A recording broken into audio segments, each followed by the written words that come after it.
இந்திரஜித்தன் இறந்த செய்தி ராவணனுக்கு போர்க்கள தூதர்களால் சென்று அறிவிக்கப்படுகிறது. நான் ஏற்கனவே சொல்லியிருக்கேன், ராவணன் தன் ஆற்றலை நம்பியதை காட்டிலும் பெருமளவு அவன் நம்பி இருந்தது கும்பகர்ணனையும் இந்திரஜித்தனை. அந்த இருவரும் இப்பொழுது இல்லை. இதனை போன்றதோர் அதிர்ச்சி ராவணனுக்கு வேறு இல்லை. எவ்வளவு கடுமையான சூழ்நிலை பாரு. அதனால இந்த இந்திரஜித்தன் இறந்தான் என்ற செய்திய தூதர்கள் கொண்டு சென்றதன் பின், இதை கேட்டதன் பின் ராவணன் நிலை ரொம்ப அழகான இடம். என்ன சார், ஒரு சோகத்தை அழகுன கம்பனுடைய கவிதான். அதை எப்படி நேர்த்தியாக அந்த சோகத்தை சித்தரிக்கிறார். ஓத ரோதன வேலை கடந்துளார் பூதரோதரம் புக்கென போர்த்து இழி சீதரோத குருதி திரை ஒரீ தூதர் ஓடினர் தாதையின் சொல்லுவார். தூதர் தாதையின் சொல்லுவார். போர்க்களத்தில் இருந்த ராவணனது தூதுவர்கள் போர்க்களத்தில் நடந்த செய்தியை ராவணனிடம் சொல்லுவதற்காக ரோதன ஓத வேலை கடந்துள்ளார். அழுகை, ரோதனம்னா அழுகை, அழுகையாகிய அலைகடலை கடந்தவர்களாய் எல்லா அரக்க வீரர்களும் உயிரோடு இருக்கிறவெல்லாம் அழுதுண்டு இருக்கான். போர்த்து இழி சீதரோத குருதி திரை ஒரி, போர்க்களம் எங்கும் போர்த்து மூடியது போல் இருக்கக்கூடிய இரத்த வெள்ளத்தை கடந்து பூதரம் உதரம் புக்கென ஓடினார். மலை வயிற்றுள் புகுந்தார் போல கோபுர வாயினுள், இலங்கையின் கோபுர வாயில், அதனை தொடர்ந்து ராவணனது அரண்மனை வாயிலுக்குள்ள நுழைந்து ஓடினார்கள். ஓடி அன்றிலம் கரும் பேடைகள் ஆம் என முன்றில் எங்கும் அரக்கியர் மொய்த்து அழ, இன்று இலங்கை அழிந்தது என்று ஏங்குவார் சென்று இலங்கை அயில் தாதையை சேர்ந்துள்ளார்.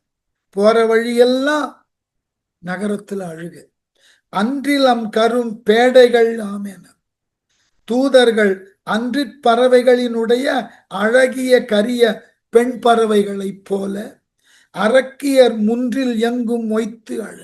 அரக்கியர்கள் இவர்கள் செல்லக்கூடிய அரண்மனை வாயிலில் எல்லாம் கூட்டம் கூட்டமாக நின்று அழுகிறார்கள்.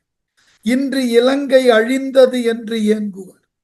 இன்று இலங்கை நகரம் அழிந்தது என்று கூறிக்கொண்டு புலம்பினார்கள். இலங்கை அயில் தாதையை சென்று சேர்ந்துள்ளார். விளங்கக்கூடிய வேற்படையை உடைய இந்திரஜித்தனது தந்தையை ராவணனை தூதர்கள் அணுகிறார்கள். ஏன் இங்க அன்றில் பறவைன்னு சொன்னார் தெரியுமா?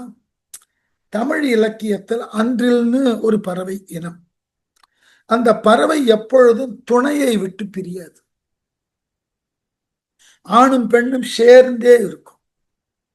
ஒரு பறவை, ஆண் பறவை சிறிது நேரத்துல பெண் பறவையை சிறிது நேரம் பார்க்க முடியலன்னா இது செத்து போயிடும். அதே போலதான் பெண் பறவை. ஒரு பறவை இல்லாத அடுத்த பறவை உயிரோடு இருக்காது.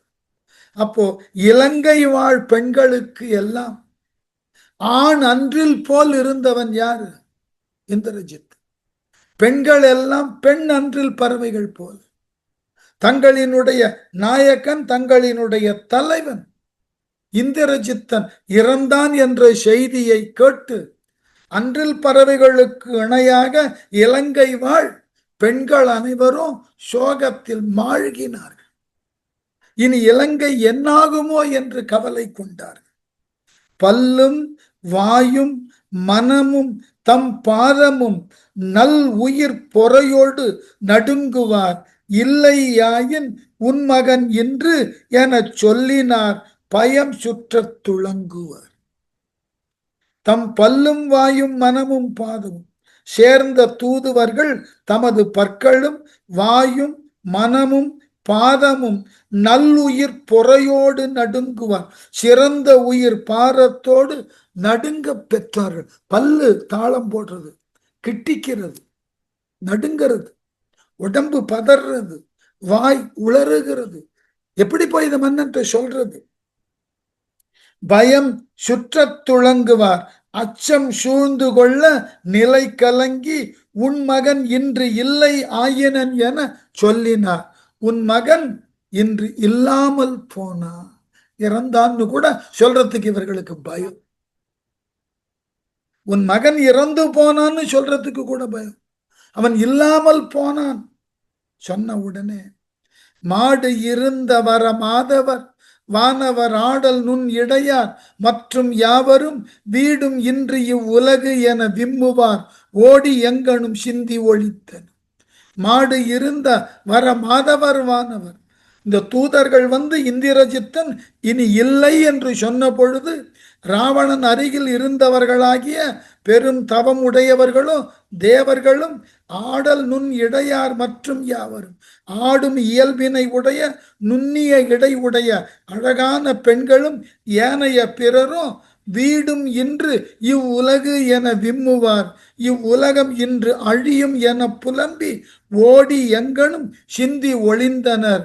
4 பக்கமும் ஓடி ஒளிஞ்சிட்டான் ராவணன். எப்படி இதற்கு மறுவினை காட்டப் போகிறார், ரியாக்ஷன் என்னன்னு பயந்து ஓடி போயிட்டாங்க. யாரும் பக்கத்துல நிக்கல. இந்த செய்திய சொன்ன உடனே தூது சொல்ல வந்தவர்களை வாளெடுத்து வீசினான்.